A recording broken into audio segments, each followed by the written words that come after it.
Tensions mount on the Korean peninsula. Is the Democratic People's Republic of Korea about to conduct another nuclear test? And if it does, what sort of international reaction can we expect? Hello, I'm John Terrett, filling in for Anna Naidu, and this is The Heat.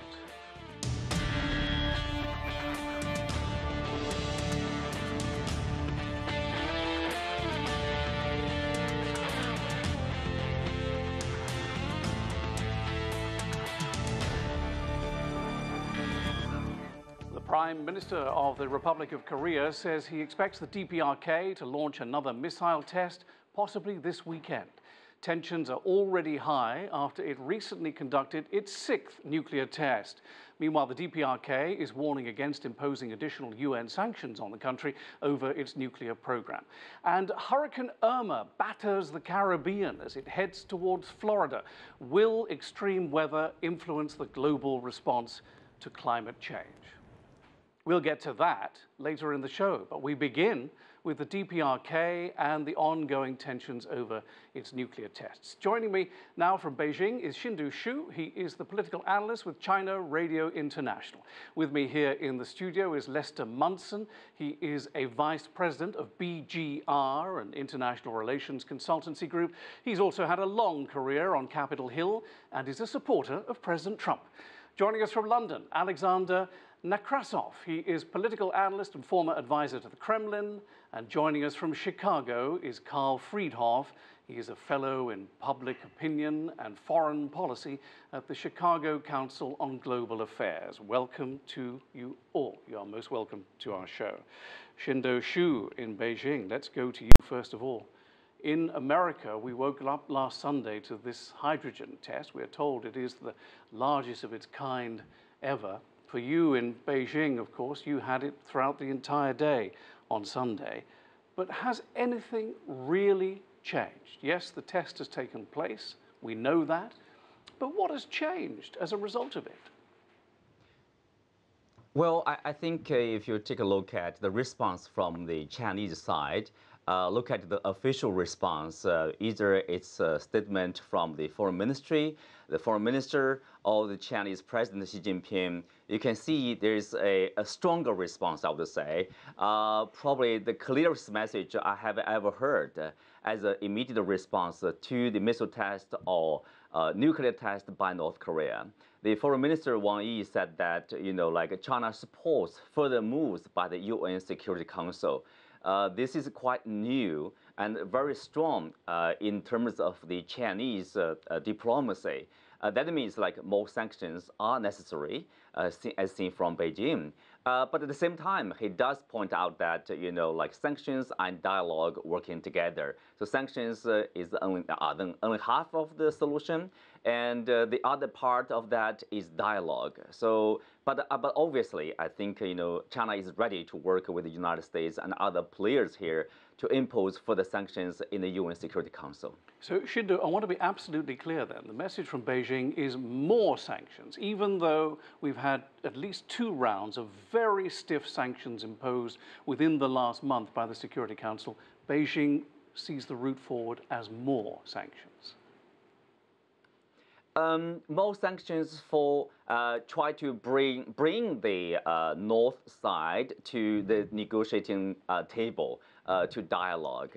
Obviously, there's a growing consensus, either in the public arena and also at the official level, that is more sweeping measures or sanctions are needed probably to pressure North Korea and to send North Korea a clear message, nuclearization is not acceptable. They have to do something to dismantle their program. And this is a clear message, and China is ready to work with the international community to do that. Alexander, President Putin was speaking this week at the Eastern Economic Forum in the city of Vladivostok. And while he was there, he had a chance to meet and speak with the South Korean President Moon Jae-in. He also made it very clear that he thinks that the West is playing into the DPRK's hands with these sanctions. That's what he actually said, playing into the DPRK's hands. What do you think he meant?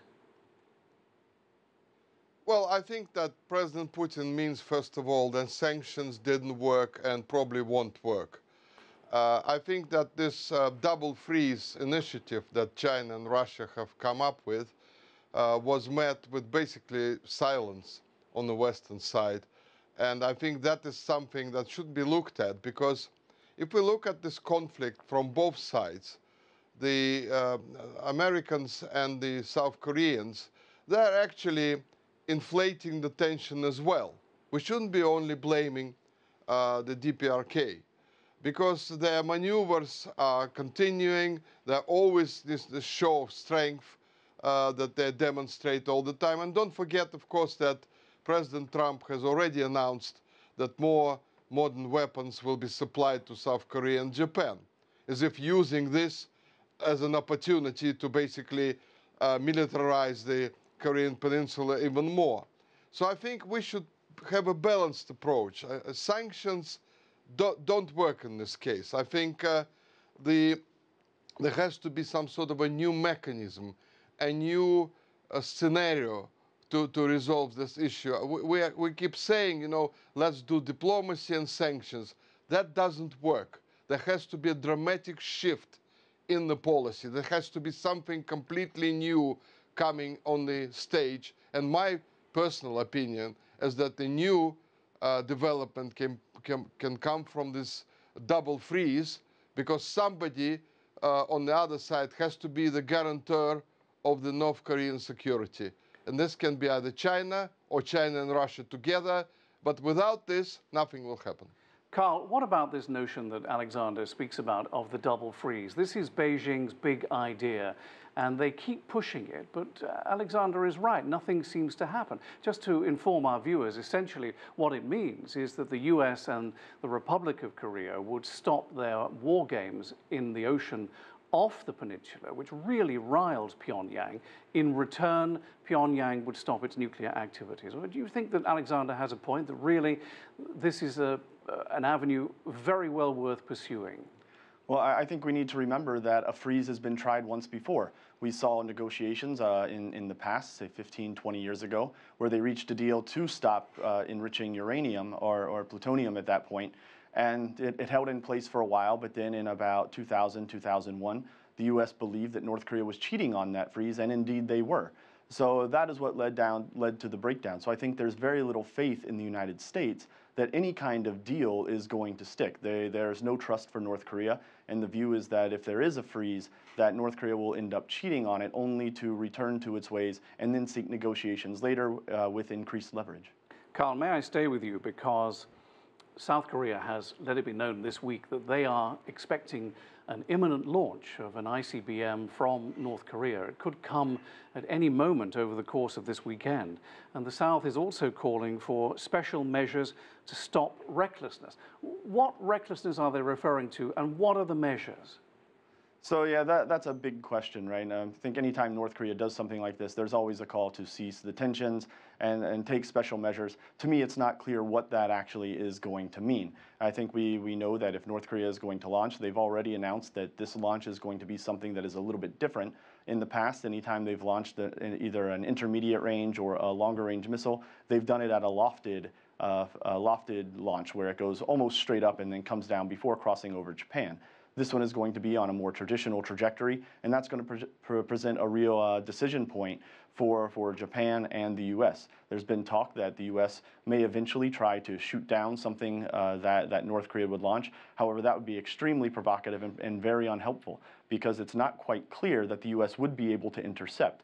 And if they were to take a shot and miss, that would perhaps embolden North Korea even further, as well as unsettle U.S. allies in Japan and South Korea.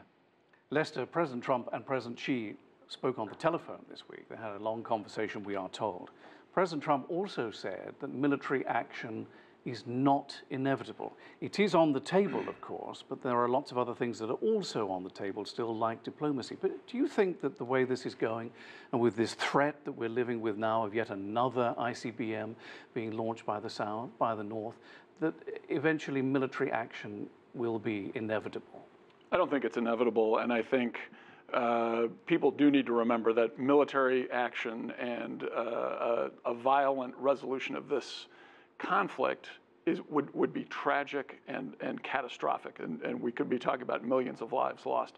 There's a long way to go before we get to that point. I think right now, Washington, the Trump administration, is pushing Beijing, is pushing China to be much tougher in cutting off energy supplies to North Korea, tougher than China wants to be. And so far, Russia is backing up China's position. I think the thing to do is watch Moscow, watch the rhetoric coming out of Putin, and see, as long as Russia stays with China in resisting Washington's interest in tougher sanctions, they might be able to hold the line.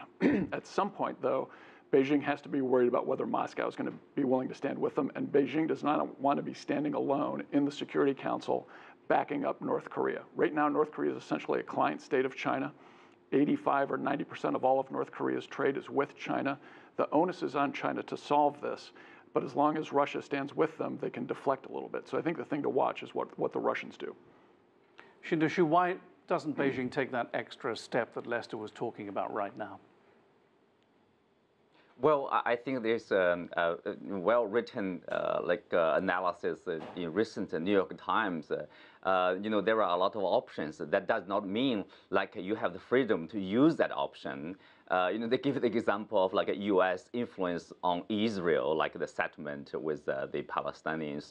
U.S. could probably have pressured Israel to withdraw, to stop those settlement, expansion of settlement, but it's basically impossible for the U.S. to use that option. It's kind of similar for China, like China can cut oil supply overnight. I mean, all the oil supply to North Korea. But then, what if there's a sudden collapse of this government, and there will be millions of refugees on the borders of China? And then, in the event of like a reunification or unification by South Korea, U.S. troops will still be in the Korean Peninsula. This is totally, it's like a disaster, like a nightmare to China.